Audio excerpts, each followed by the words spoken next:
to 2016. I also have Mr. Mohale Rakhate, the Chief Investment Officer of the Infrastructure Fund. Mr. Mohale Rakhate is, as I say, Chief Investment Officer of the Infrastructure Fund, a ring-fenced division at the Development Bank of Southern Africa.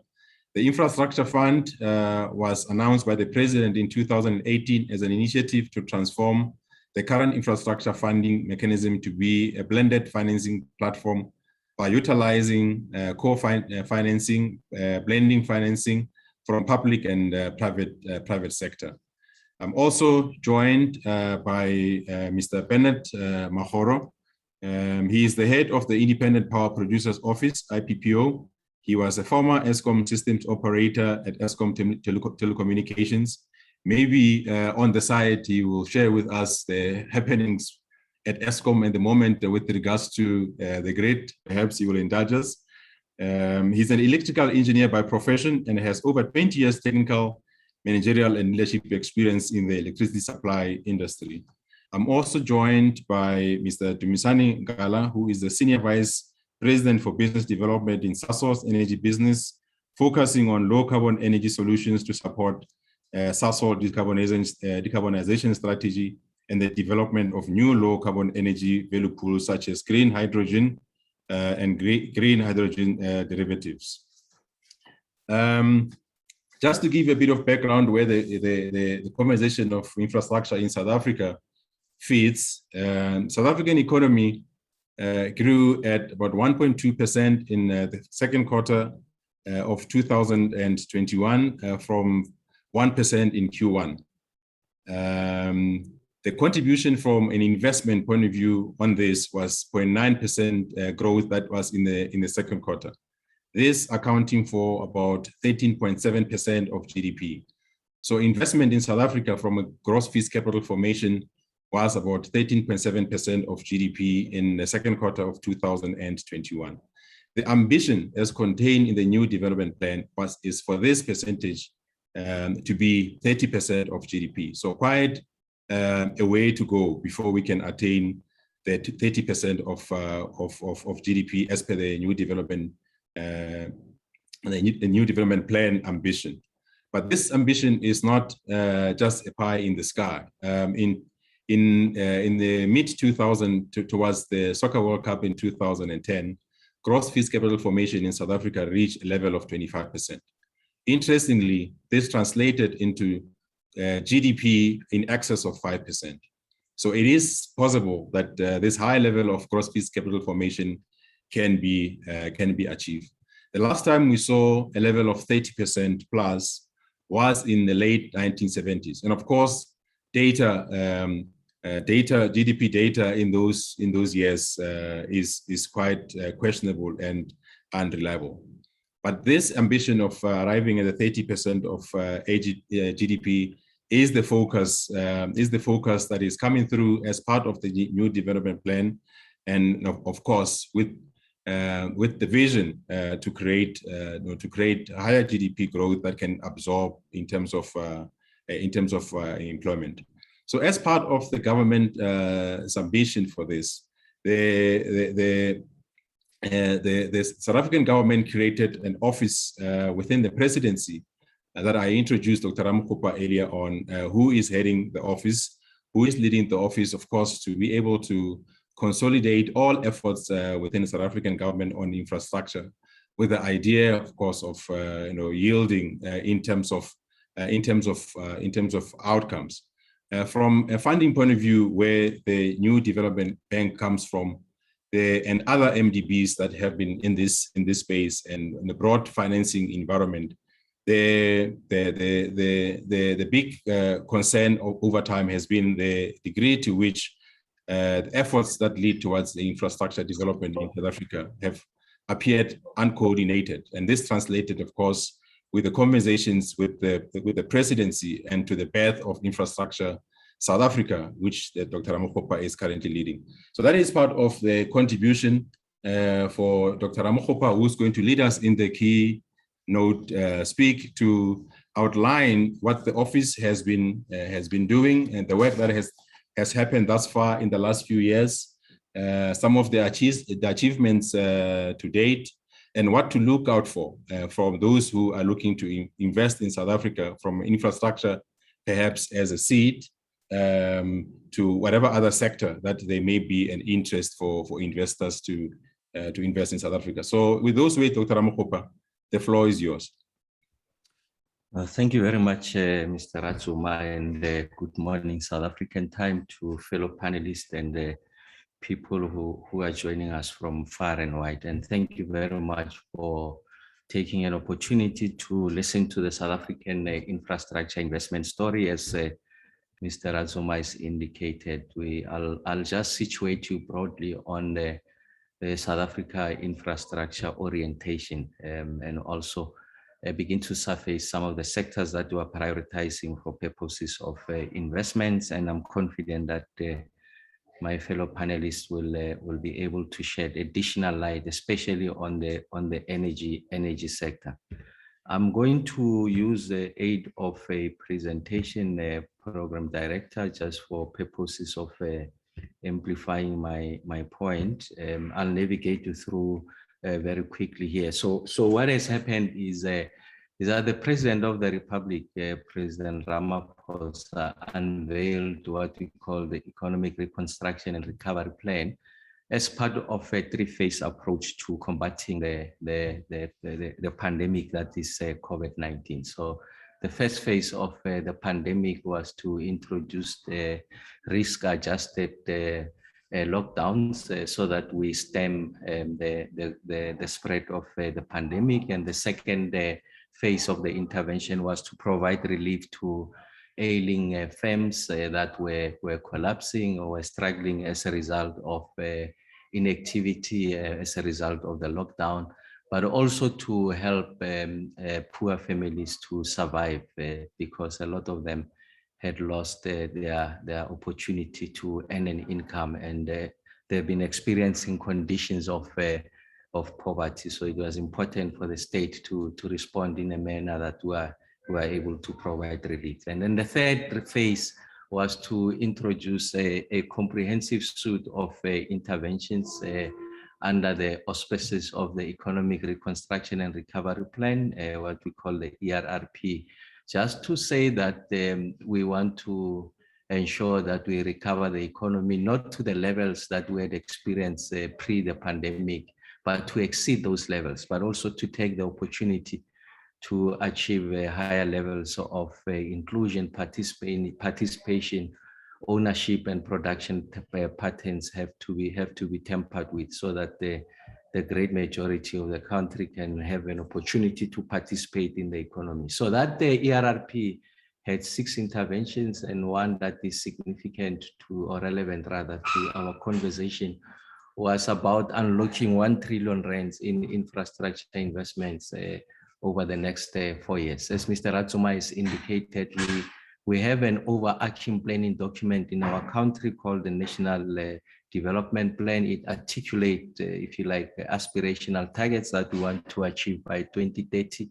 It had a 15-year horizon when it was introduced, rather than 18-year horizon when it was introduced around 2012. So, and amongst those was to say that for us to be able to have a greater chance of achieving those aspirational targets, we have to, upfront of 2030, or upstream rather of 2030, achieve levels of investments in the economy that should be about 30% of GDP. And as Mr. Ratsuma has indicated, we are far below that target. So the president saw it fit that we needed to use the opportunity of the crisis that is the pandemic just to elevate and raise our level of ambition, recommit ourselves to the attainment of those levels of investments in the economy, especially in infrastructure. And in the course of doing that, we must achieve some degree of higher levels of industrialization.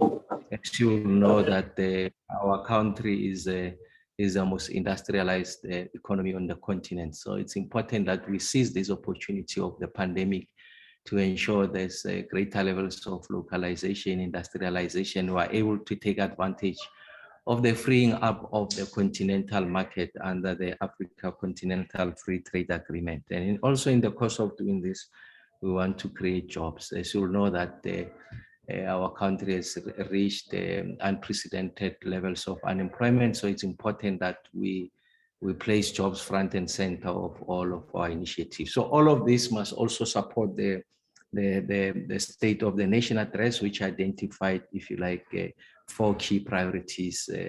And of course, the implementation of economic reforms and the creation of sustainable jobs and based on inclusive growth is one of those 4 key priorities. So I thought that we needed to have an appreciation of the backdrop against which these infrastructure interventions are being made. This slide really says that the South African approach to the recovery effort is not an outlier or an anomaly. We can see that the global industrialized countries, especially the global north, are pivoting towards Keynesian policies. So essentially it's about state intervention to drive the recovery effort. So the state finds it appropriate to take an active role and not leave the recovery to the markets, but the state has to direct and invest, draw from the fiscus to ensure that the recovery is sustainable. And you can see that is anchored on infrastructure. The Biden plan, the 2 trillion rand US dollars intervention. The EU also has introduced a stimulus package. A significant component of that goes to infrastructure. China's Belt and Road Initiative, of course, it predates the pandemic. It goes back at 2012. But the point that is being conveyed here is less about the response to the pandemic as it relates to China, but the significance of infrastructure in the recovery effort. So that's what China has been doing over a period of time. So I'm elevating this just to illustrate that you are more industrialized economies, the global north, of course, China representing Asia, are going in this direction. So there's a greater levels of appreciation around the contribution of the state in leading and driving the recovery effort. I think Mr. Ratsoma has reflected on this, what has been the sorry state of the economy as a result of the pandemic is deteriorated the fiscal matrix, obliterated the fiscal headspace. So there's a very little headroom there. And you can see that we are recovering from a very low base. Yes, the projections are that we should be reaching levels of up to 3.3%. But if you read the ERRP, it says that the aggregate interventions of the net result rather of those interventions should result in a growth of about 3% going into the future. I mean, moving from a low base, there's nothing to rave about, but I think it just exemplifies the kind of difficulty that the economy has been facing over that period of time. And I think the slide on the right, you might not be able to read that, is some survey that was done with a number of investment houses, and you can see a significant proportion of them are making the point that the infrastructure is going to be a key in the recovery effort. So what have we been doing as the office? As Mr. Monale had said, the president saw it fit to introduce in the Apex office a body and outfit that will drive, coordinate, and ensure that there's high levels of alignment in relation to infrastructure delivery in the country. Essentially is a significant reconfiguration, if you like, of the public sector infrastructure landscape or ecosystem to ensure that the protagonist of infrastructure delivery in the country essentially is the president, and that unit is meant to support the president, and that's how we're bathed as an office. We've been doing significant amount of work. Last year, we inaugurated what we call the Sustainable Infrastructure Development Symposium. Essentially, this is a meeting point of commercially viable projects with potential financiers. And once there's a matching exercise, then we're able to graduate those projects into implementation. So we had about 50 projects that were introduced last year. For 29 of those projects are either in procurement stage or have been completed or are currently in construction. And these are to the tune of 119 billion of the 340 billion rands of project, the 50 projects that were introduced. And you can see that we have prioritized the network industries because of their capacity to introduce greater levels of efficiency in the economy, the ability to ensure that we achieve the constitutional injunction of universal access, spatial justice, the reconfiguration of space, but also the reduction of greenhouse gas emissions. So you can see that we focus on transport, roads and transport, we focused on energy, we focused on ICT, infrastructure and water as the sectors that will drive this recovery effort. This year we then, of course, went into the second installment of the Sustainable Infrastructure Development Symposium. So what the slide does is just a juxtaposition of what the number of projects that were received in the inaugural seats. Like you remember, I said that although we received 277 of these projects to the tune of 2.3 trillion rands, only 50 of them were then progressed to the seats so that they can get the financing, because we're confident about the assumption, the underpinning revenue streams, and that's why they were able to attract investments of 340 billion rands. And I did make the point that 29 of those projects to the tune of 119 billion rands are either in construction or have been completed or are in procurement. And in the current installment, we received 130 projects. You can see with an employment promise of 823,000 jobs. We're making that point, elevating it because of the point I made earlier on, that the jobs are going to be front and center of the work that we are doing, so that they were able to undermine, if you like, the exponential increase in unemployment, which can pose a security problem in our country. We have seen that there's been some degree of maturity in the kind of projects that we are receiving. Only 60% of them are in early preparation stage. So our attitude was that let's try and work with the project owners to ensure that the quality of the projects that comes through at an advanced stage of the project life cycle, because in that way it gives us an opportunity to accelerate, if you like, them being graduated to receive financing and therefore to implementation. We've been able to identify areas that requires improvement going into the future. The first one was to capacitate the project owners so that in the preparation of this project, in building the business case, they've got the necessary tools and the kind of skills to be able to provide good quality projects. So we've been collaborating with the private sector to help us with the additional capacity that will be embedded with the project owners to support their work. We have introduced, of course, the infrastructure fund. Mr. Rakhate will speak a great deal about that. This is the chief investment officer at the fund. And then there's a need for us to provide support to many of these projects in the form of bulk infrastructure in our country. Bulk infrastructure is provided for by local authorities, and some of them, their balance sheet have deteriorated, and or they don't have the kind of skills that are required to want to do the technical design of bulk infrastructure to make a compelling case to National Treasury to access some of these funds, or they don't have the capacity to spend, and that undermines the levels of investments in those spaces. So we'll be working with the local authorities, especially the more poorer, less affluent municipalities, to provide additional forms of capacity so that we can unlock the development potential of those areas by providing bulk infrastructure.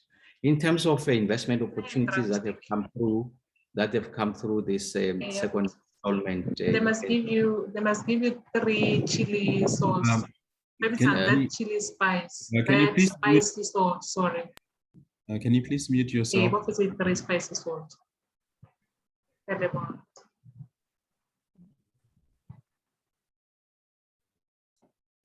Okay, that's fine. Nando's is not part of the work that we're doing here at the fund.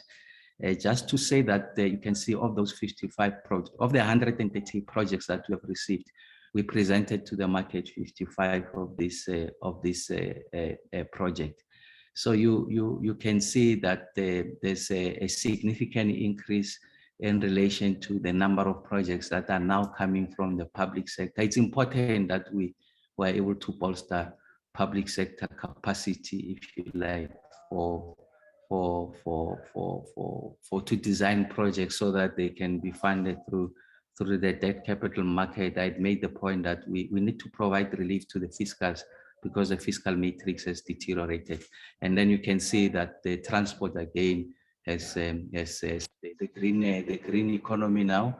It's a common of the projects that we are receiving, and that talks to the transitioning towards low carbon emissions. Municipal infrastructure now is receiving attention, and this is in the context of the bulk infrastructure support that I was referring to earlier on. And then in conclusion, we're working on a long-range infrastructure dispensation in the form of the National Infrastructure Plan 2050. Essentially what we are seeking to do here, we are going to address twin tracks of this National Infrastructure Plan. The first track really is to support the network industries because of the reasons I had shared with you earlier on, the introducing efficiency in the economy, universal access, talking to unlocking investment opportunities in those spaces, because if there's good quality roads, there's a reliable provision of energy and water, wastewater treatment works are working, digital infrastructure is in place, industry can move into those spaces. So we're focusing on those. And then the second track is around distributed infrastructure.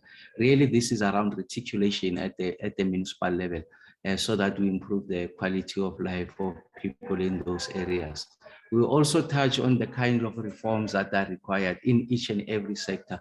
Of course, there's what we call Operation Vulindlela in the country. Really is the joint effort of the presidency and national treasury to look at key reforms that needs to be introduced into the economy to attract greater levels of investment, but also to re-energize the economy, to lubricate, if you like, the recovery effort. So this is part of the totality of those interventions that we are making. And then the other area that we are working on is putting together the country's investment strategy. So we are trying to articulate a single coherent investment story for investment case, rather, for the ensuring that the 3 spheres of government, of course, there can be a multiplicity of voices, but there has to be one common message when we go and engage with the international community. And in the context of that, we identify the 5 frontiers. So the 5 frontiers really is our interpretation and anticipation of what the future economy holds. So we identify potential around green hydrogen. Our colleagues from Sasol here, we've built a good communion, I must say, with the private sector, in particular Sasol and Anglo-American, some of the marquee institutions in our country. They are leading in this space, so they'll share with you what those opportunities are.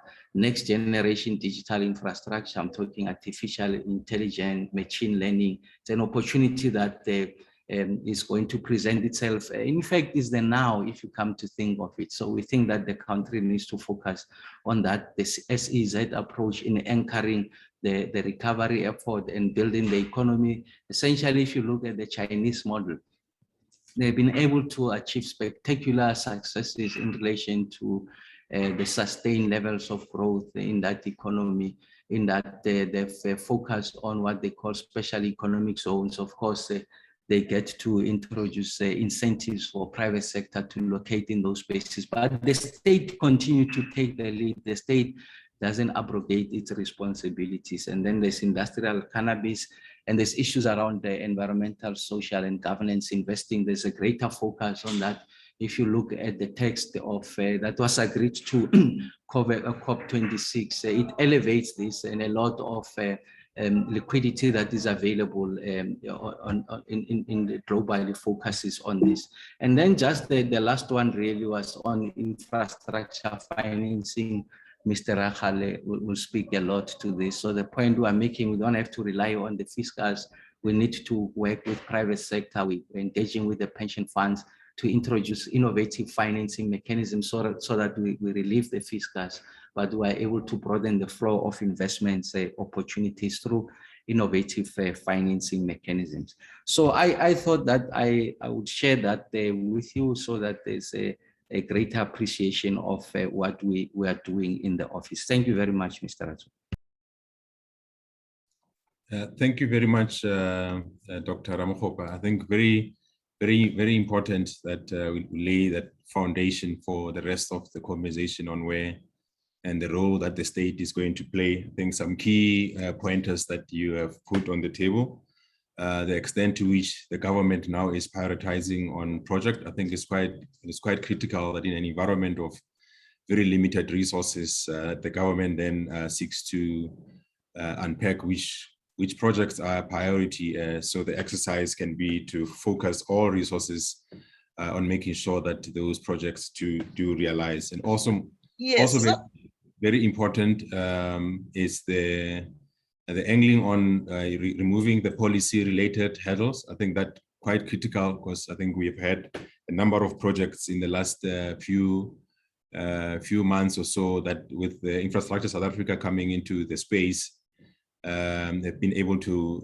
remove some of the legacy policy-related obstacles to those projects being implemented. I think quite critical.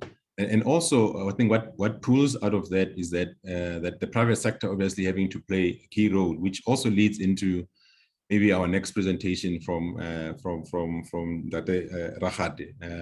The extent to which the private sector is key with regards to infrastructure. I will share with you just some data that when we talk about investment or gross fixed capital formation at a technical level, private sector accounts for about 71% of South Africa's gross fixed capital formation, which is followed by general government, which would then in many cases be social infrastructure and public corporation, state-owned entities at 11%. That goes to tell you that then the focus for private sector coming on board is not misplaced, but the role of the public sector in laying out the foundation with regards to policy, which opens up for private sector to play in very many ways, it's actually quite critical in the exercise. In technical terms, what would ordinarily happen is the public sector lays the foundation with their own infrastructure. Then in response, the private sector would follow suit. So there are leads and lags in how investment naturally would follow, which is a translation of business confidence feeding from the actions that the public sector would be taking in its role as the enabling institution. I think with those, Mohale, you would share where the infrastructure fund comes in. Obviously, this being also, as in the case of Infrastructure South Africa, this is born out of this process from government in trying to improve outcomes on projects and in how they translate into targeted investment in South Africa. So that is then the Rakhate, your platform. Thank you very much, Program Director, Mr. Razuma, for the opportunity, and greetings to fellow panelists as well as participants in general. We're quite pleased to share with you the status of the infrastructure fund, where it is. As Dr. Ramokgopa mentioned, it's a fairly new platform as well, and it's really contextualized within the bigger ecosystem of the infrastructure developments in the country in the recent past. Yeah, so in terms of background, I think it has been mentioned by both Dr. Ramokgopa and yourself, the program director, that we are lagging behind in terms of the target as a country to get to 30% of gross fixed capital formation as a percentage of GDP. We are currently hovering around 18%. There's a 12% gap. And it's acknowledged that if we are to get there, you need more than the state to play, a significant role, crowding in the private sector to contribute. And that's where the infrastructure fund, comes in to facilitate that private sector contribution towards investments in infrastructure. So basically, we just wanted to contextualize, and this is in line with what was covered by the previous speaker. But specifically in terms of the infrastructure fund, it's a fairly new initiative announced by the president in 2018, leading to cabinet approval in 2019. And amongst the parties, working together with ISA, which is also a new agency under Dr. Ramokgopa, National Treasury and the Development Bank of Southern Africa, to establish, the infrastructure fund through a memorandum of agreement, which is not unusual. There are other key initiatives in the country leading to development of major investments that are products of a memorandum of agreement. And in terms of partnerships, I mentioned we have ISA, a key partner in the ecosystem, National Treasury, DBSA, but we also have the presidency really providing the sponsorship, the leadership, and support also through the role that Dr. Ramokgopa also plays in addition to the ISA role as the head of the IIO in the presidency. We also have private sector organs that are really key, and also other public organs, especially those ones that have the constitutional mandate to implement infrastructure. But formally, it's a tripartite agreement that leads to the establishment of the infrastructure fund. And at the core of the infrastructure fund is blended finance, where we blend public sector, concessional funding, donor funding with private sector funding, so that you can implement those infrastructure projects that are, not bankable without contribution from, benevolent funding and public funding. We're also looking at really scaling up from a sustainability perspective to ensure that we implement infrastructure in a way that ensures, the life cycle costs and sustainability are embedded, and also alive to the socio-economic aspects that we need to drive around inclusivity, local development, crowding in the youth who are really marginalized currently in the country, and also from a gender perspective, ensure that there's inclusivity. So that's what the infrastructure fund is about from a value proposition perspective. And a little bit of detail around the partners. I mentioned ISA. The key role of ISA here is around sponsorship, coordination, ensuring that prioritization of the appropriate infrastructure needs are taken into account. Developing the national infrastructure plan, which guides that pipeline, and also managing the ecosystem from how projects evolve from beginning to implementation with associated approval structures embedded within that system. We also have National Treasury, very key from both an operational perspective, sponsoring 50% of the cost of the IF over the next 5 years until IF can begin to be sustainable. But also key is around the blended finance portion from public finance side, which is key. There's the 100 billion rand commitment. it's been reconfirmed.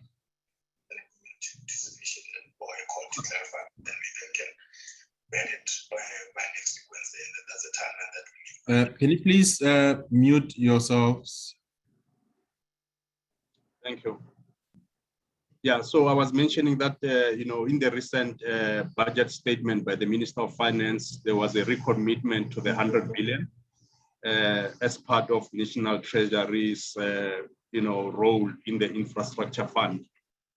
And from DBSA perspective, it's about, the support structure, administrative, ensuring that, the infrastructure fund is established, it's got capacity, it's supported from, a human resources perspective, from the perspective of supply chain, from governance, putting internal controls and so on.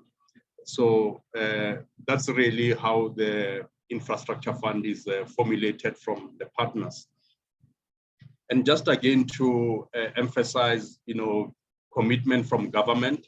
As you can see here, over the next 3 years, there's been commitment as shown in the budget reviews, 18 billion. And as I mentioned in the recent budget speech by the minister, commitment over the MTEF, the next 3 years beyond this 3-year period of 24 billion, so government is really putting its money where its mouth is in respect of these commitments, which we hope will really also show confidence to the market, and we then can blend these catalytic projects.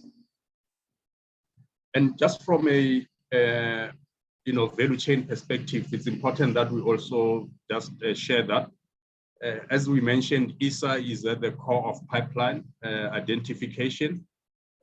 Even if other partners or parties within the infrastructure landscape identify projects, we still get them to the single entry point at ESA. So that is really what the key starting point. And then from there on, if they are meant for blended finance, they would be channeled to the infrastructure fund for designing, if there are programs and projects, designing and structuring with a view to getting, the private sector to participate. And once we have done that, we then approach National Treasury around the public finance side that we require, should it be needed in those projects. Because as I said, blending can be beyond just the public finances. You can also look at other sources of concessional funding. From National Treasury, once it's approved, we move into procurement. And this can either be done by the owners of the projects themselves, or in partnership and support from the IF, so that we build the structures such that they can attract and bring confidence from all role players. And we have examples that we'll share down the line in that regard. And when this has been done, we then move into financing, where now we go formally to the private sector. This would be your banks, your long-term institutional investors, your development finance institutions, to now participate in the financing structures. And implementation will then ensue post that, with the attendant monitoring and evaluation to ensure sustainability. Managing the life cycle, value chain is very key, so that we avoid the previous mistakes of building new infrastructure whilst neglecting operations and maintenance. So that is really embedded in our thought process and how we do this work. And really an update since we were established. We are just over a year old, having been established in August 2020. We have the full team in place, bar one, so fully capacitated. And we have even begun crowding in extra capacity outside the formal, headcount structures from partners. So we have moved with speed in that regard within, a few months, to an extent that we were able to begin to move with projects. We have also established a key structure, which is, part of the MOA, where we're talking about the Strategic Advisory Committee, which will input into the processes, consisting of both public and private sector, parties, very experienced, individuals in this space, having, really, and their stripes, through many years of implementing these projects. So we will be benefiting from that structure also established. And more importantly, we began with speed to work on specific projects and programs, so that again we engender confidence in what we are trying to do. And from a governance perspective, policies, procedures, processes have been set up, because again it's important that we build confidence in how we operate the fund. We have also began to engage with the role players and stakeholders. We have had more than 100 roadshows around there, with both public and private, so that we socialize the infrastructure fund, and with a view that when we bring projects to market, we have partners who already understand how we work. And more importantly, also in the media space, we have been active insofar as we have been updating everyone about our progress, which projects to look out for, which is also a key part of how we should operate.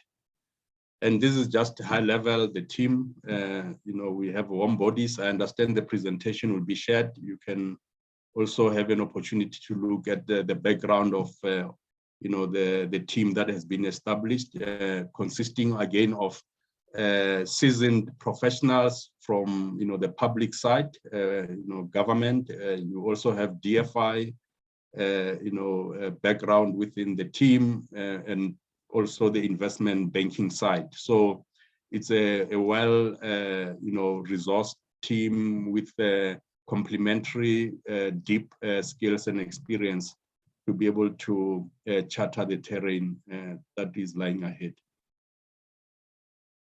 And in terms of the Strategic Advisory Committee that I mentioned, again, we're sharing the parties that have come in to really advise and guide as we structure these programs and projects. And we have begun to really benefit from this team of advisors that are mobilized through the provisions of the memorandum of agreement, as I mentioned. And again, as I said, public sector and private sector, giving very valuable perspectives on what we should be doing as the infrastructure fund. And sharing at a high level, the pipeline, which I guess would be of more interest.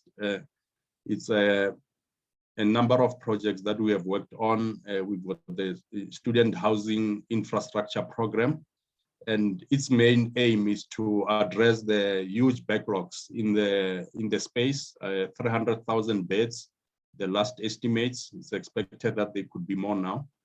That would need to be addressed over a 10-year period. We have made significant progress in this regard since establishment, to the extent that a request for information was released last week publicly to solicit ideas and feedback on the structure that we want to put in. It's a small amount currently that we are looking at, but from the perspective of a program that is going to roll out in the scale that I've just alluded to, it's important that we get it right, and that's why we've gone out to market to get those ideas up to 15 December. And early next year will then, based on the inputs, release the request for proposal, which is really a tender process that will lead to us beginning to roll out. And immediately around June and going forward, July, we should be having more projects out of the program besides this 9,500 beds coming through. So this is a very important program for the country, given that the education sector has been, lagging behind in that regard.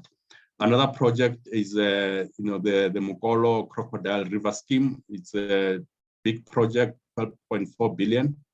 This one won't be blending any funds from the, fiscus, but IF will bring, skills and experience and partner with TCTA, which is the mandated implementing agency, in order to develop a standby facility so that if the market doesn't come fully to the party with regards to 12.4 billion, we can, draw on the standby facility and immediately implement, rather than, ensuing a new process after, unsuccessful market, process. The other project Dr. Ramakgopa referred to is the social housing. It's a program that is of significance. ISA has been, leading on that front, and it was brought to the IF to structure. Again, massive program.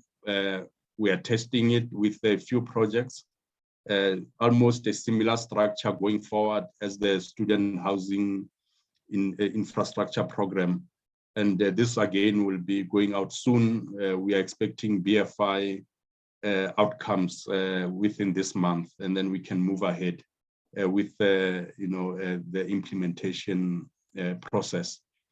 The other project that again I can share at a high level is the Lepelle Northern Water sponsored project in Limpopo, supplying the capital city of Limpopo, Polokwane, and adjacent communities.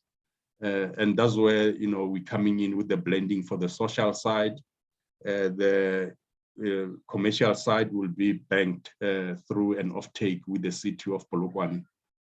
And again, here we bringing in both the public finance side, but also capacity around structuring and other aspects around procurement and so on, so that we build confidence as we move into the market, given that the entity hasn't raised funding in a number of years, and there needs to be more confidence to raise around 2 billion when we do go out next year. And these ones, I won't dwell a lot on them because they are in the pipeline, approved to be in the pipeline. Structuring is currently taking place. We are to tap into the public finance portion in next year, 2022. And we hope then we'll also roll them out. One-stop border post, a key program, around the transport side for all borders of South Africa except Namibia. Very key in promoting, trade and movement of people, ensuring that, the Continental Free Trade Agreement can also be implemented efficiently, and South Africa can benefit from that together with its neighbors. We're looking at going out to market early next year. The RFP is being finalized for, the private sector to participate. This project is being implemented on a PPP model registered with the National Treasury. So IF again is playing a key role in the structuring. And as I mentioned, significant progress has been made over the past few months, to the extent that the request for proposal document will be finalized this calendar year, subject to Treasury approvals. It will go out to market early next year. Another program, very key, is digital connectivity, SA Connect program, a massive program that, again, we have been involved in the development thereof, and we will start implementing it in the next calendar year. We're already putting in place preparatory work so that come next year, we can again tap into the public finance side. And the idea here is that we want to connect the government infrastructure, buildings, schools, your health facilities, your communities who are currently not connected. And COVID has shown that connectivity is very key to mainstreaming everyone socially and economically. The last two projects are around water projects. One with TCTA is a massive project in KZN, KwaZulu-Natal, meant to supply the major municipalities. They will, as well as the other ones, be the public side, where you're supplying the social users, but also commercial. So there's an avenue for blended finance. And we will also be partnering there with the implementing agency and the Department of Water Affairs. Lastly, we have a number of projects within districts, district municipalities in South Africa, in line with the district development model that has been adopted by our government. And we are preparing these projects on the basis of private sector participation. The municipal councils in those areas have already approved through council resolutions. Feasibility studies are soon to start, and we hope we can, in the next year, begin to implement some of these projects. And this would really be a pilot that we can roll out in the rest of the country. And we all know that besides, energy, water is becoming a burning platform where, scarcity, especially in this country, is becoming to be key and visible, and we need to proactively address that.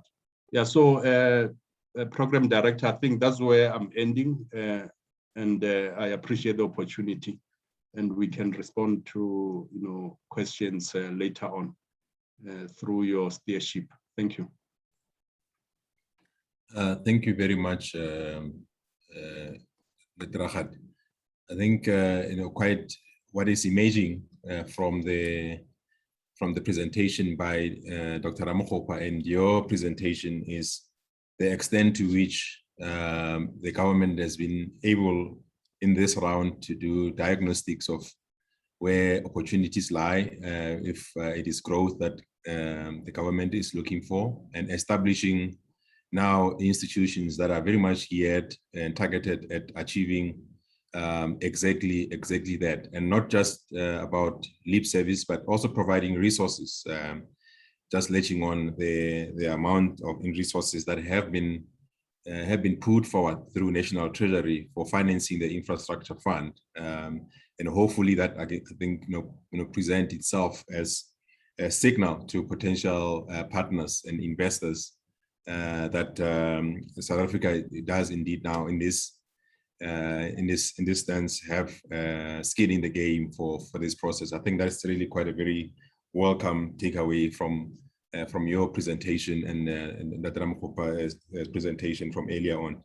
What is also emerging thus far, which is what I had hinted earlier on as we started, that the compensation would cut across a number of infrastructure programs, be it economic infrastructure or social infrastructure.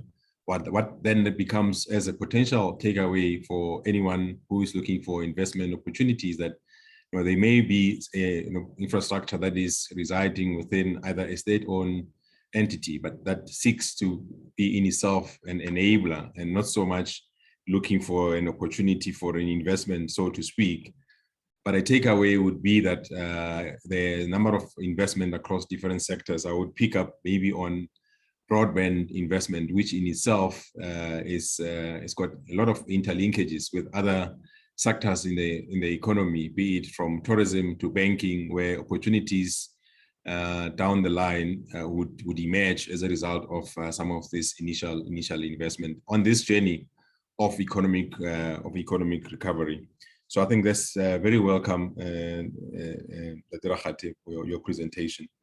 At this stage, I would like to then invite a presentation from Dumisani Nkala, who's the Vice President at Sasol, to share his own and his own organization's perspective on the work that they are doing with regards to infrastructure, which will also tilt on some green energy solutions that have been catching headlines of late. So, Dr. Nkala, the platform is yours.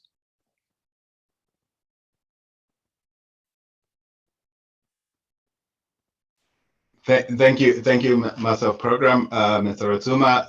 Good morning to the participants to this very important program for South Africa. I would like to share the Sasol story around the infrastructure, particularly focusing on green hydrogen. And as most of you will know, our the Sasol story is very much intertwined with the South African story. And you'll see as we go through the presentation how that comes to be. I'm hoping you can see my presentation, so thank you very much. This discussion is taking place at the backdrop of the COP26, where the world committed itself again to a net zero ambition to decarbonize. And this means that we need to curtail some of the very important feedstock that South Africa was built on, such as coal, and find alternative sources of energy as well as sources of feedstock, particularly when you're looking at Sasol as one of the major consumers of coal as a feedstock into our processes. This challenge also presents an opportunity for South Africa to re-industrialize, as Dr. Mahuba referred to, and at Sasol we very much embarking on that journey, and we believe that the net zero for us is achievable, and we have committed to that. By 2050 we should achieve this objective, and I will take you through some of the pathways that we're looking at in terms of getting to this objective. But also, what's important for Southern Africa is that our renewable resource endowment is one of the best in the world. So we are well positioned to become one of the major exporters of green fuels, and as well as green or sustainable chemicals. And this is in the earlier presentation by Dr. Mahoba. It refers to green hydrogen as one of the key strategic infrastructure projects that the office is driving, and this talks very much into this opportunity that we have as a country to drive the development of green hydrogen economy, which will be very much important for us in our just transition ambitions. And we believe that is going to be achievable, because if you look at as a country, we're one of the best industrialized countries in Africa, but also we have some of the key technologies. From a Sasol side, the Fischer-Tropsch technology that we have is one of the key, and will be one of the key enablers in terms of decarbonization of a lot of industries, including aviation, where this technology will enable the production of sustainable aviation fuel.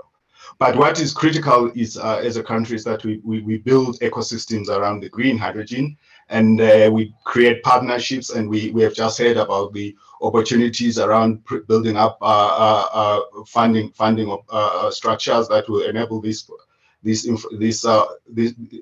will enable us to take advantage of this opportunity. But also the other enabler will be the policies and regulatory support that we need to put in place as a country. So going back to the Sasol story specifically, in our recent announcement, we committed ourselves to tripling up our reduction of our emissions from what we had communicated previously as 10%. We're tripling that to reduce our emissions by 2030 to 30% of the 2017 baseline. In order for us to do that, we have developed very concrete roadmap and projects that will support this ambition. But beyond that, we also developing credible pathways that will allow us to decarbonize to a net zero ambition by 2050. And this is part of the story where the hydrogen will play a critical role. So this is, as most of you might know, Sasol was built at the back of coal, and the technology allowed us, the Fischer-Tropsch technology allowed us to convert coal into different chemicals as well as into synthetic fuels. And this process is a significant greenhouse gas emitter. And in order for us to achieve our ambition of decarbonizing, that means we have to curtail our use of coal. But this has significant implications on both the sustainability in terms of cost, but also, as we have been referring to in this conversation, in terms of the just transition, because there's a lot of jobs that are dependent on the usage of coal. As Sasol is one of the big coal mine operators in Southern Africa. We produce, we consume over 40 million tons of coal a year, and that makes us one of the significant players in terms of the mining towns and mining communities, and that makes it part of our responsibility to make sure that the transition that moves us into a sustainable future is just and enables the communities to thrive going forward, in addition to reindustrializing new areas. But what we see as a country is that, as an organization, is that the gas is going to be a key enabler for that transition. And because the gas, it will allow us to immediately start reducing our greenhouse gas emissions, because of it's a much lower greenhouse gas emitter than coal. But also it allows us to start phasing in the sustainable products, whether it's green hydrogen or blue hydrogen. So that's how we see gas playing a key role, and there is already conversation in South Africa with regards to bringing in additional gas into the country. And part of that, when we talk about the infrastructure, is in the 90s to early 2000s, Sasol, together with the South African government and Mozambican government, put together an 865 kilometer pipeline of gas from Mozambique, which allowed us to convert our coal facilities in Sasolburg into 100% gas. And this is the kind of transition that we hope to do with green hydrogen going forward. So over long term, even gas will have to be phased out if we were to achieve a net zero. So we see green hydrogen as the ultimate feedstock for us, as well as renewable energy as the ultimate source of energy going forward. But in addition to that, we believe some of the key products that we produce now will be always required, which these are products that are carbon-based, so we will need an alternative carbon source. So biogenic feedstock of carbon, such as biomass, is going to be critical for us in terms of allowing us to continue to produce some of the most important product for South Africa and for global export. But so there is technologies that are currently being advanced in this space, and this leads to some of the key signposts that Sasol is looking at in terms of understanding how quickly we'll be able to transition from where we are today to a full decarbonization. And some of these key signposts include how quickly the learning curves on key technologies is going to develop. This include the electrolyzer technology that is critical for green hydrogen production. Currently, the cost of green hydrogen is significantly higher than the gray hydrogen that we currently using. Sasol is one of the biggest producers of gray hydrogen and users of gray hydrogen. We produce more than 2.5 million tons of gray hydrogen for our own use, but also we distribute it in South Africa. So converting that into green hydrogen will require significantly investment. At our current estimate, you will require something up to around 18 gigawatt of electrolyzers capacity, plus over close to 50 gigawatt of renewable electricity in order for us to completely reach our objective of fully decarbonizing our facilities in Secunda. But so if this essentially underlines the point that we need to get the technologies affordable in order to create a sustainable future for the country or for the world. The other key for signpost that we're looking at is around the regulations. A lot of countries have committed to a net zero in this century. But obviously, what will be critical is the policies that then get put in place to support that. Things like your blending mandates to decarbonize aviation fuels, regulations around carbon tax, all those things. How they develop globally is going to be quite important as a key signpost, because that will allow us to understand how quickly the technology learning curves is going to develop. And the announcement by the US of an objective of reaching a $1.50 per kg of green hydrogen by 2030. That's a very promising ambition, because that will allow us to decarbonize at a much faster rate. Considering currently the green hydrogen is somewhere upward of $4 a kg, if not $5 a kg, so it's significantly more expensive at this stage. The other key signpost that we're looking at is around the macroeconomics, and these macroeconomics, I mean, some of them will include things like the funding, will include which we just spoken about, will also include a lot of other issues around the energy consumption, energy demand, and the type of energy that will be required. So, including also the developments around the technology, the technologies. That's going to be quite important to watch out, because that again will influence how quickly the world will transition to a net zero.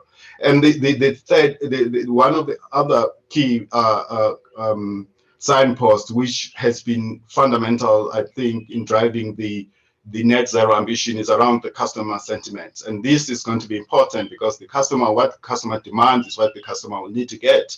And part of it is it's around the drive to decarbonize the aviation fuel, cutting down on the emission by airlines. That is forcing airlines to start adopting a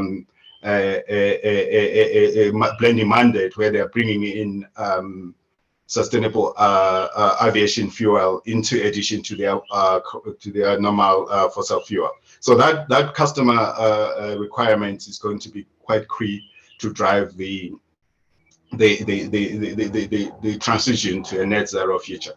What makes us as Sasol very optimistic about the future of net zero or sustainable products of the future is that the technology that we use, the assets that we use, are agnostic to the source of carbon that you feed or the source of feedstock that you bring in. So our products, our key feedstock, if you were to break it down to the key elements, is hydrogen and is carbon. So the sources of these two is what will enable us to transition into a net zero.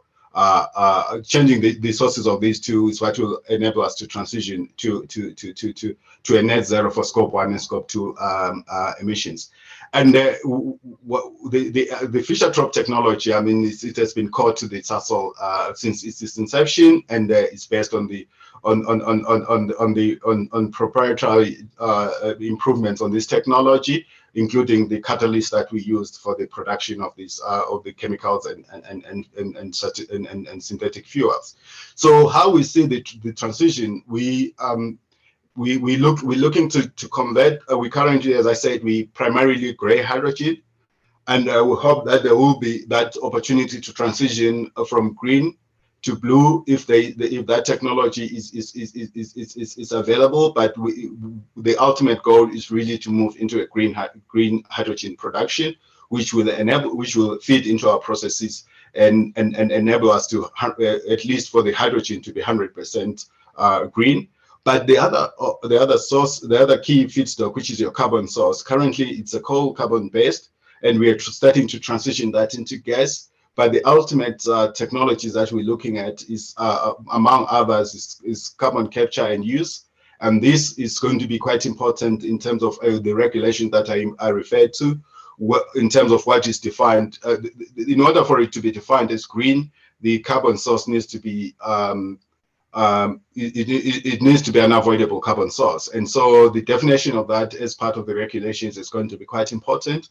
But for us, the other technology that is currently under development across the world is around the direct air capture.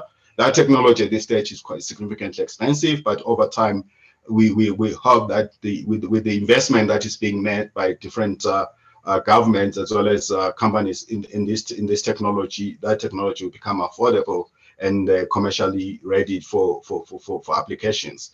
So from a Sasol's perspective, I mean, we can continue to produce the products that we're producing currently. We produce a significant amount of chemicals, and these chemicals could become sustainable. And we also produce a significant amount of synthetic fuels, and these synthetic fuels could become sustainable based on what I just mentioned in terms of converting the sources of feedstock. But what we have realized as an organization, but together with the South African government, but as well as the other industry partners, is that we should not wait for everything to fall in place, whether it's the regulations, the technologies, or is the demand side. But we have taken it upon ourselves to say, let's start incubating the demand, whether it's the local demand or is the positioning ourselves for export opportunity. We need to start that process now. And to that end, we have initiated at Sasol a number of catalytic projects that we believe will catalyze the demand, and also will also prove some of the technologies and allow us to start scaling up. This could be, I think, for most of the viewers, the writing here is a bit small, so I'll go into detail in the next coming slide. But what we're looking at, we have, as Sasol in South Africa, while we have operations across the world, this discussion I'm just focusing on our South African operations, and we have two key operations. One is in Sasolburg, which is a town in the Free State province of South Africa, and there's another one that is in Secunda, which is in Mpumalanga province, or to the east of South Africa. So in the Sasolburg facility, we have an operation that currently produces a chlor-alkali through an electrolysis, chlorine through an electrolysis process.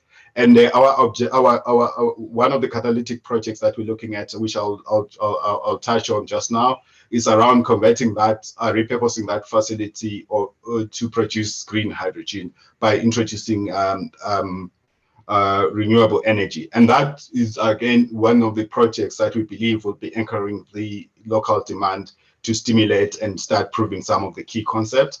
The other facility in Secunda, which is one of our biggest facilities, is where we want to demonstrate the production of sustainable aviation fuel and e-capacity, which could over time be, as I mentioned, be decarbonized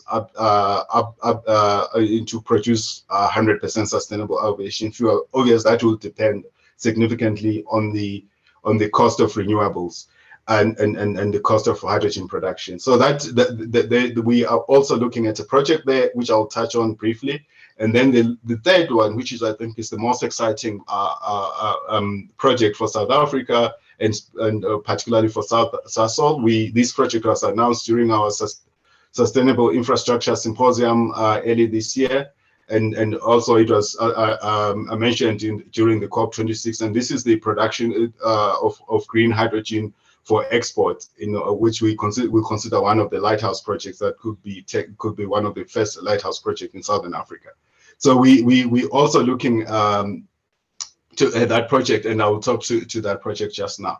But what is key for all this is, as you can see on, if you are able to read on the bottom of the slide, is that we believe all these projects, or in order for them to be sustainable and for hydrogen in economy in general to be sustainable, it has to be done in a collaborative way. So partnership is going to be key for all these opportunities that we mentioned, and you'll see in our presentation that we have started working on some of those key partnerships. I mentioned on the Sasolburg operations, and this is we hope by 2023 that project will be producing green hydrogen, and my apologies, we are actually this is the existing facilities that we have as Sasol, that we're currently operating, and what will be new in this operation is really introducing the renewable energy source, and that will allow us to produce green hydrogen, which could be, we already have an ammonia plant in this close to these facilities, and this ammonia plant could also allow us to produce green ammonia for export. But what is key for this specific project, and what we interested in, is that it's going to be one of the first mover projects to anchor local demand for some of the key use cases that we've identified, and these include the green steel production, decarbonization of mining, the application in the heavy duty transport, as well as the production of sustainable aviation fuel. We are already having conversation with some of the key potential partners for these ecosystems, and whether we on the application side, there's a number of partners that we already are talking to, including the automotive industry, manufacturers on the hydrogen mobility. But we also we also talking to a number of mining houses with regards to the decarbonization of mines.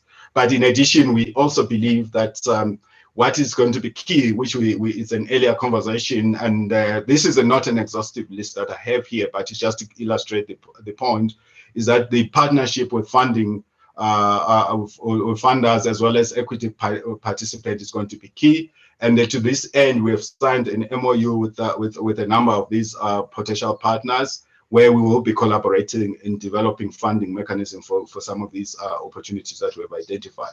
One of the key partnerships that we have signed is the one with the Gauteng government, which is aiming at reindustrialization of our province at the back of green hydrogen. So we're looking at decarbonizing SEZs, providing the backup power for these provinces. So this Sasolburg operation or opportunity will allow us to be one of the first movers in terms of driving this opportunity.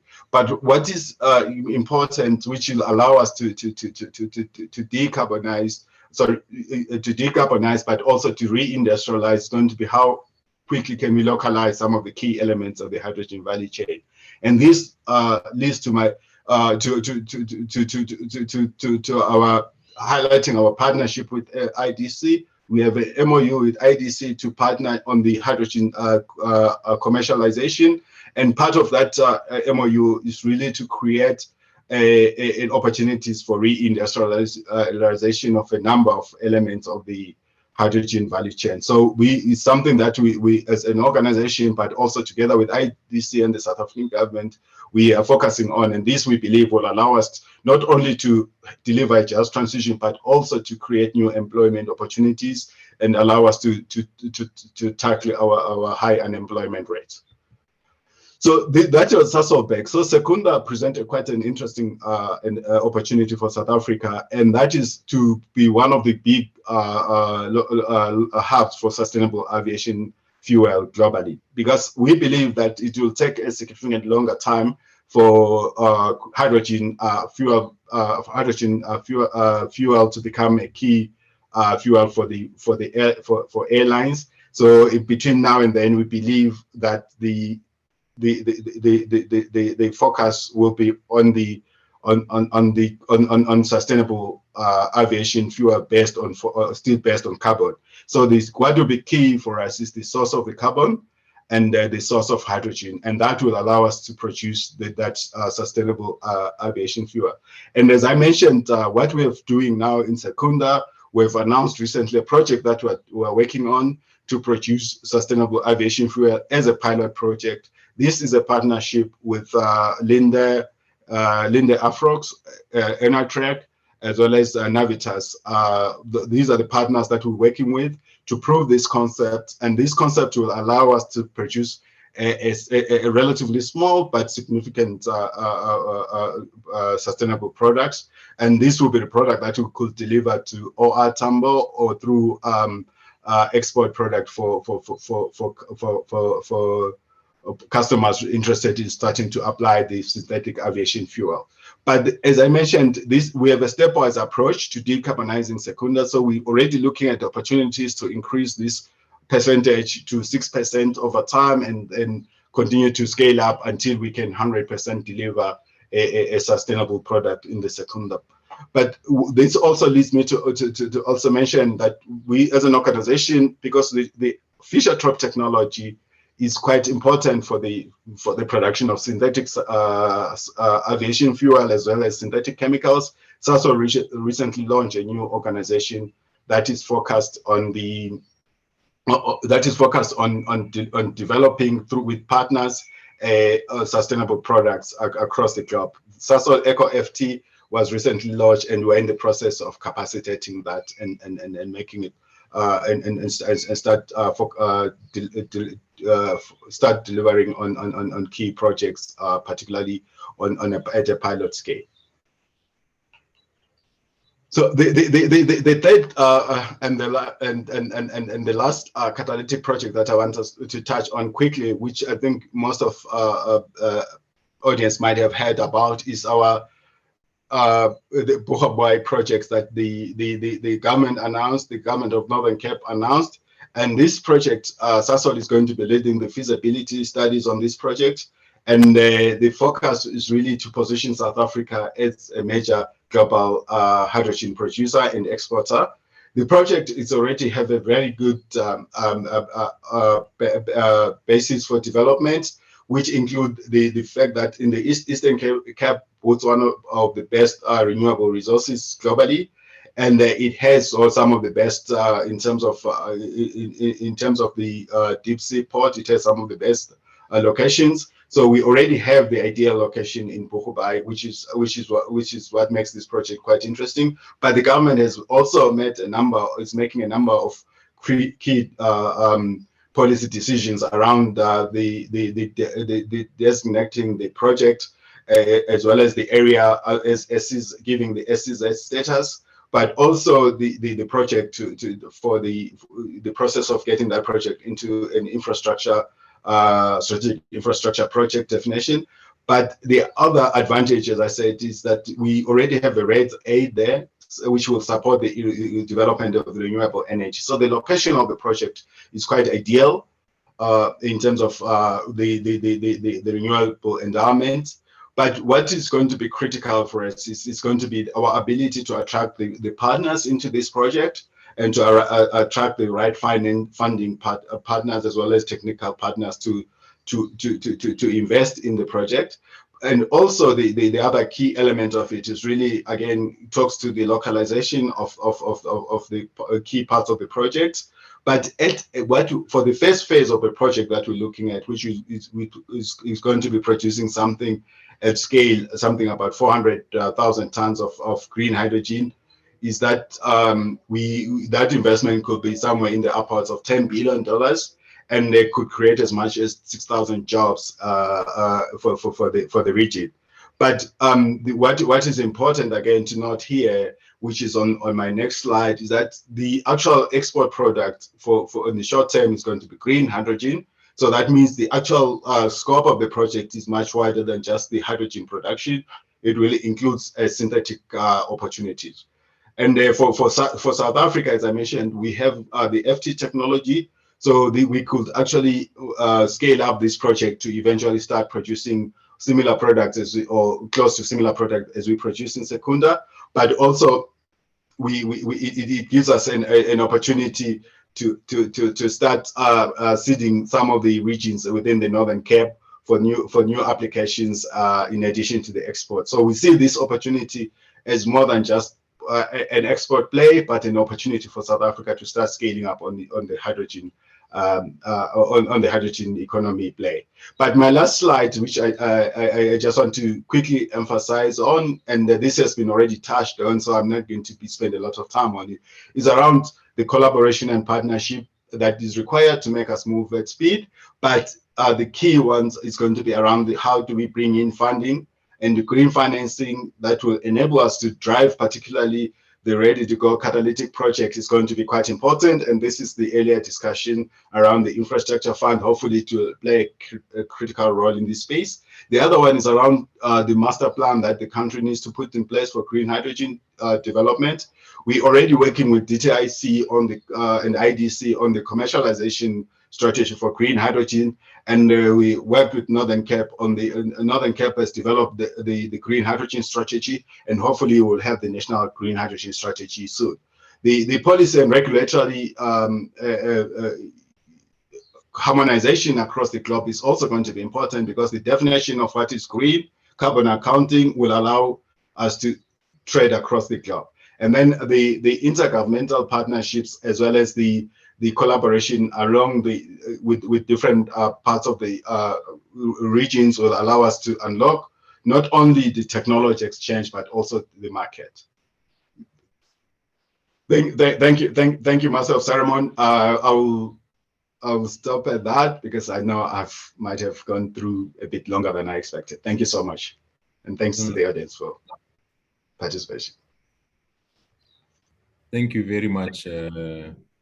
Nkala. I think quite insightful. I think what clearly comes through is that the work of South Africa around this transition to green energy is not a one-dimensional work that is driven only by Eskom, because many a times when we talk this exercise, it's narrowly viewed as an Eskom responsibility, but Sasol clearly is demonstrating that it is doing its own lion's share to ensure that net zero is indeed ultimately achieved. I think from there's a number of projects that we ourselves, in fact, as the New Development Bank, have come across in conversations with yourself. I mean, I saw that you have indicated partners in one of the slides. Our name is not coming through there, but rest assured that we will have this conversation to make sure that we also partner alongside, and there may be some in this platform that would also be interested in getting to know more about those programs as an opportunity for investment. So thank you very much. So as we move on from there, Mr. Mahoro, I think if you can give you maybe the next 10 minutes or so or less, if you so can be able to fit your presentation. And in parallel, those that may have questions, I think they can queue them up beyond your presentation to engage further if there may be those that need some clarity in certain segments. So Mr. Mahoro, please, the stage is yours. Thank you very much, Program Director. I will try and stick within the times that you've allocated, because I think most of the audience are familiar with the IPP procurement program in South Africa.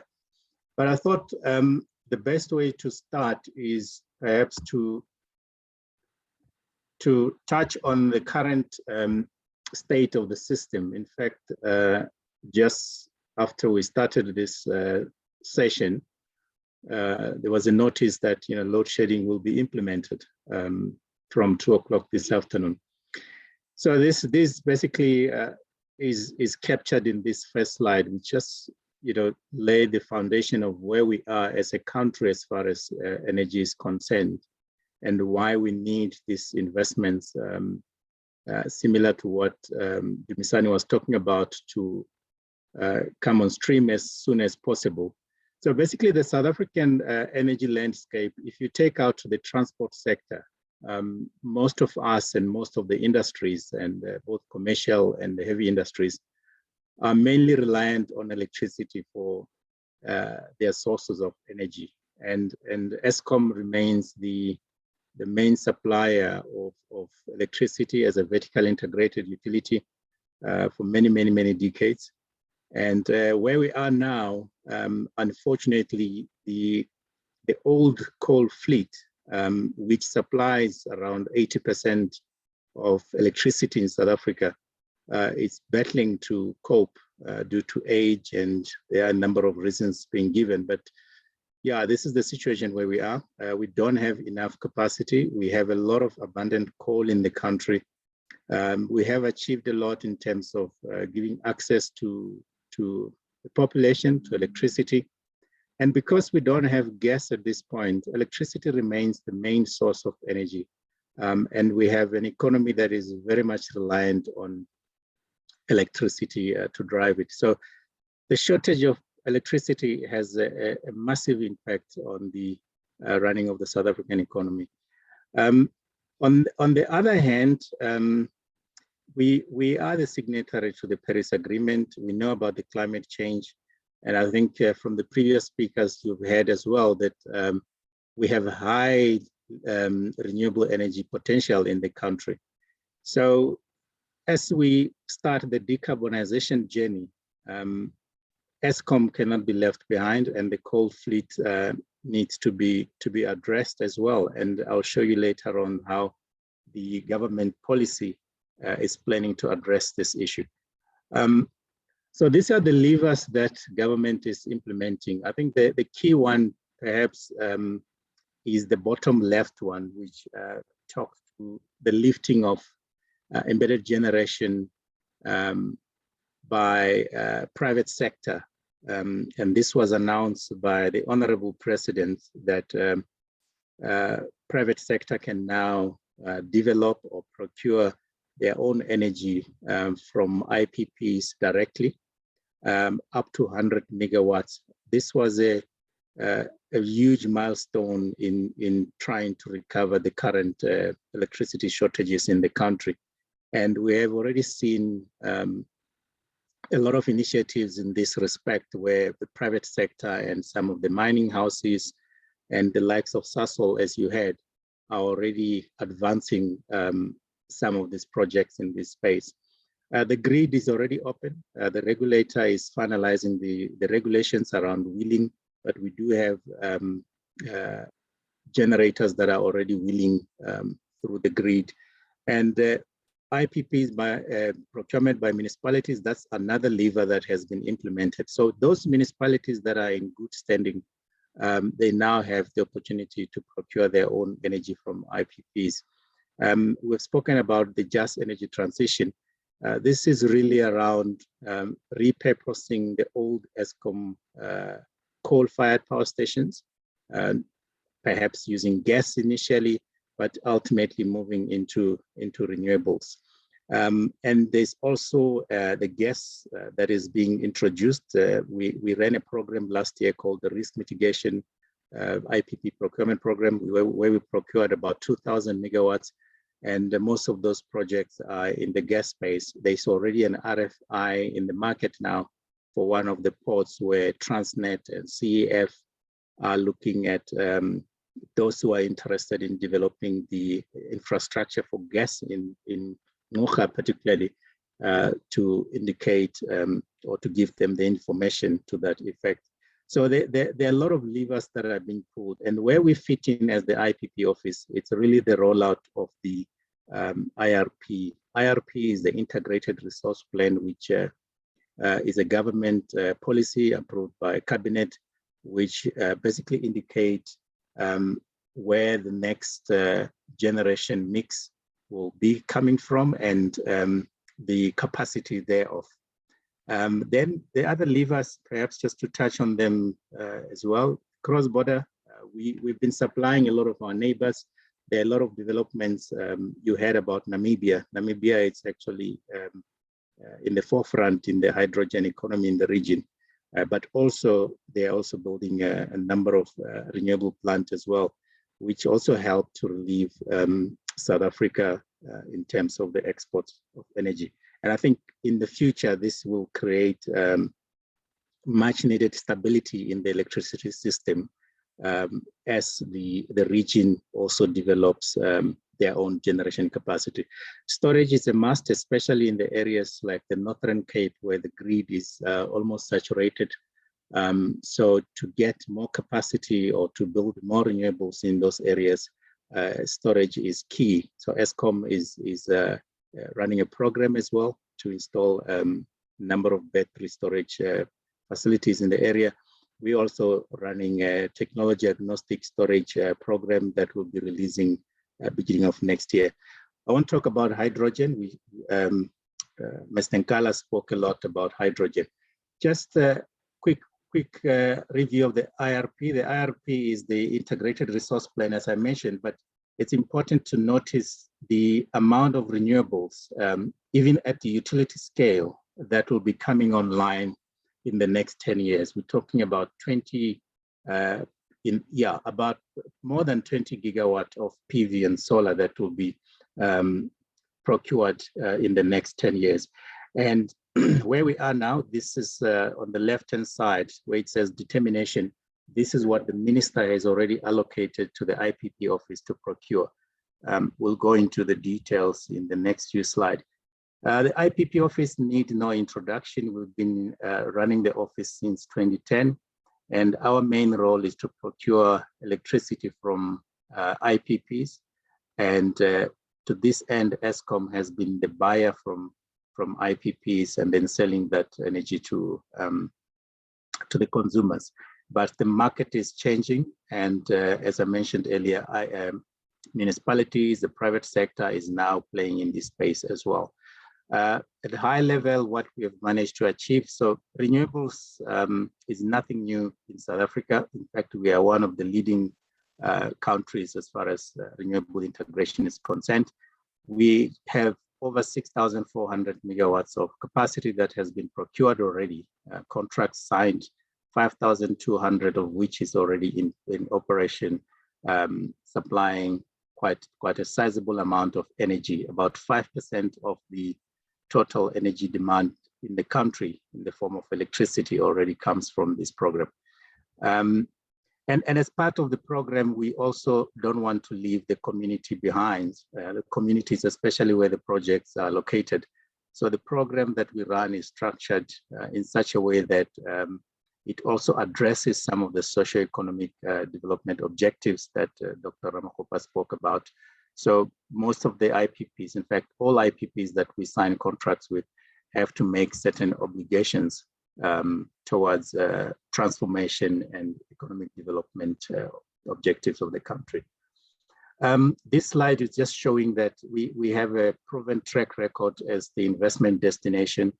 These are all the countries that are participating in the South African renewable energy space, with about 20% of the FDIs already invested in the renewable energy programs that we run. And we also have, I think as Mr. Ratsoma mentioned, the South African banking system is quite robust as well, and it's participating actively in this market. I thought I should just touch on the one program that we concluded recently. This was a procurement of 2,600 megawatts of wind and solar. And we had a huge interest from the market, almost 10,000 megawatts subscription, and out of the 2,600 that we were procuring.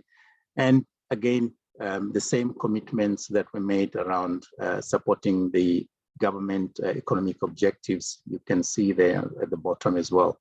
And we managed to galvanize 50 billion Rand worth of investment in this program. And then just to touch on some of the highlights of the program again, I mean, for the first time, we had wind as the cheapest per unit cost of energy in South Africa. And I think this is very much comparable with the rest of the world at just over 2 US cents per kilowatt hour. And the average price was again in the region of 3 US cents per kilowatt hour, which has been a huge achievement given where we started. And if one looks at the current rates of the previous programs, this is highly commendable for the market confidence that we are getting as a country. At the bottom, you'll see that there are a number of provinces that are now coming up participating in the program, largely because the Northern Cape is saturated from the electricity export point of view, and most of the developers are now moving into other provinces. This slide is just showing you where we started back in 2011. If you look at today's terms, these are the prices for a unit, kilowatt-hour unit of electricity for the different rounds that we have run. You can see the lending rates from 3 Rand thereabout. That's the portfolio prices from bid window 1 to where we are now, where we're averaging at about 47 cents per kilowatt hour. So we have come a long way, and we believe that this program still has a lot of potential to contribute to the development of the country. And this slide is just summarizing some of the programs that are still coming, starting with bid window 5, where we have now announced the preferred bidders. The next step is obviously financial close, which is planned for April 2022. And then we will be launching in January next year, bid window 6, again, 2,600 megawatts. And at the same time, we're planning to launch a battery storage program to the tune of about 513 megawatts. And then we also, in the first quarter as well, we're planning to launch these other 2 programs that are part of the determination, the 3,000 megawatts gas to power program, as well as the coal, which we're hoping to get a clean coal technologies at this point. And then in closing, just to summarize, so we are moving ahead, trying to recover our electricity capacity shortages. But as we procure, there are certain aspects that we have to take into account as well. So the future programs will have to consider some of these, if I could just touch on some of them at high level. I've already mentioned that we are looking at procuring over 20 gigawatt of electricity from renewables alone in the next 10 years. So one of the focus areas, and again, I like what I heard from Sasol, that they're also focusing on stimulating local manufacturing. So this is going to be a key focus even for the utility scale program as well. Grid infrastructure, another area that needs to be looked at very actively because of the challenges that we have, particularly in the high yield areas of Northern and the Western Cape. And then, yeah, we don't want to leave the communities. I think this point was highlighted by Dr. Ramakgopa as well, that we have to address the socioeconomic challenges that we have as a country and the transformation agenda. So we will continue to make sure that as we procure, the communities continue to benefit from this program. And then the other maybe highlight is around, throughout the years, we've always been giving government guarantees to successful IPPs.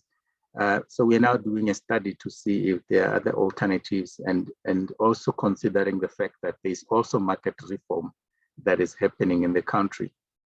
So that's the one area where we're still investigating. But for bid window 6, at this point, we believe that the program will be as has been.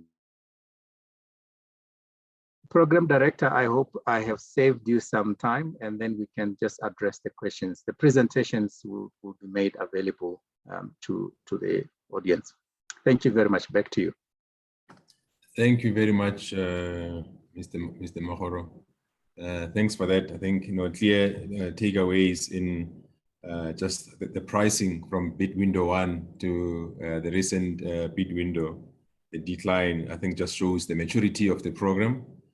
I think that also reflected in this, the participation, not only limited to South African participation, but just global interest on the South African program over the years. I think your indication that bid window 6 is coming just says again that there are opportunities for investors to participate on this program, even going forward. So thanks a lot. I think that's really worthwhile. I am aware of the time that is left here. I have requested that if any got some questions either coming from the pavilion on the ground, that would, I think, is an opportunity now to pose some questions. But as those are still coming through, and I would just request my panelists to be very brief. I've got one or two maybe questions that I will pose directly, and if my panelists can be very, very brief in their response, I would really appreciate. And maybe just going back to Dr. Ramokgopa, your early presentation, if you can just give us in brief, because I think we cannot avoid this in the context of COP26 outcomes at a high level, if there are any opportunities that are obviously coming through with the transition conversations that any investor keen on South Africa should be looking out for in the very immediate term. And Dr. Ramokgopa, a brief one on that.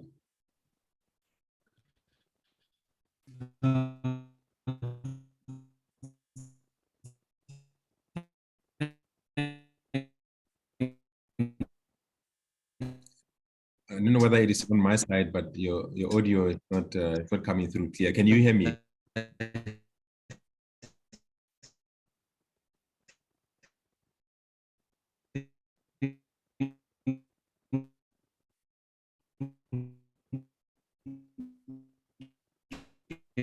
Yeah.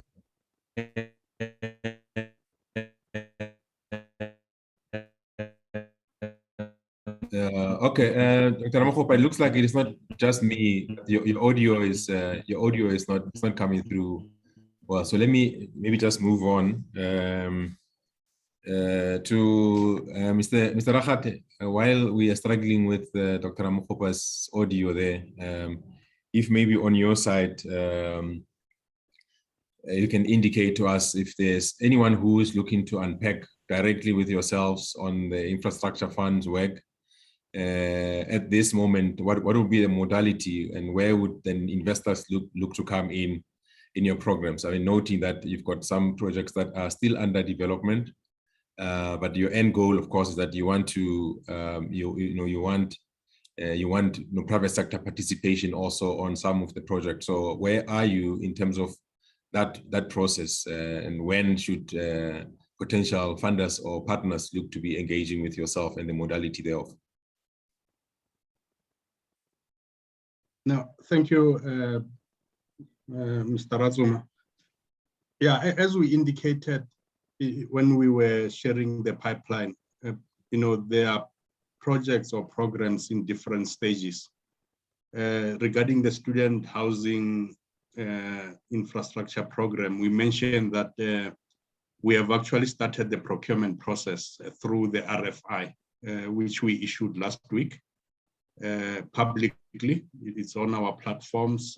Also, it was in the newspapers over the past weekend, on National Treasury platforms. And that's really a process that is leading to the RFP, which I mentioned that it will be issued in the first quarter or so of next year. So we need inputs from the RFI to inform and guide the RFP. So we have started there. There are other projects like, the Mukolo one, the water program, project in Limpopo supplying Lephalale. It's also moving into procurement. I think that will be again next year, first quarter. We also mentioned the border posts. It's a number of projects within that program for all SADC countries bordering South Africa except Namibia.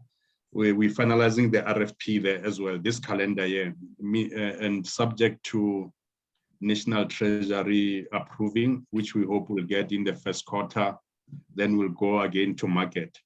Yeah, and all these are really transparent processes in terms of how we go to market. It's for everyone to see, and it's part of the confidence building mechanism that we are employing, not only as the IF, but South Africa in general within the ecosystem of ESA and its partners.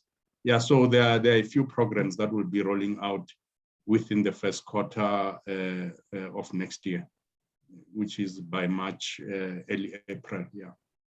Thank you.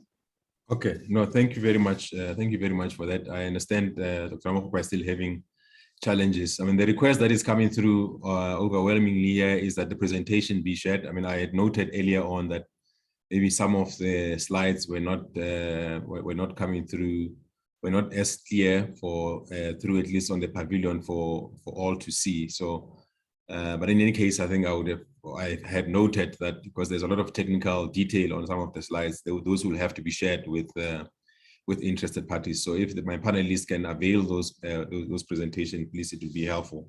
And for you, Ndatenkala, I mean, in your transition, there's a role there, obviously, for gas, and Sasol has been a player in the gas market for many years, obviously owning the pipeline that brings gas to South Africa. I mean, it would be interesting to see that in that transition period, are you seeing any opportunities for additional investment in the gas space? Is there anything that maybe you can share there that could be of value? Thank you, Program Director. We're doing quite a lot around the opportunities on LNG and opportunities to bring in new gas from other markets. And I think there's a lot of information. People that will be interested can contact us and directly to us. So there's quite a lot of work that we're doing in that space. Okay, no, wonderful. Temagoro, on the, I had warned that I would pull you into the conversation on this just transition in the absence of Dr. Ramakgopa touching on that. If you are able to give us any indication, just beyond the renewables, beyond the REIPP program, if there is something that we could be looking out for on additional work on just energy transition. Perhaps there have been a question directed at Eskom if we had them on the platform, but I think you may be in a good space to respond to that. Thank you, Program Director. Yes, there's a lot of work at Eskom that's happening around the just energy transition. But obviously, that would have been easier if they shared the work with us. But if I can just share from the discussions we've had with them as part of the DMRE IPP office Eskom meeting.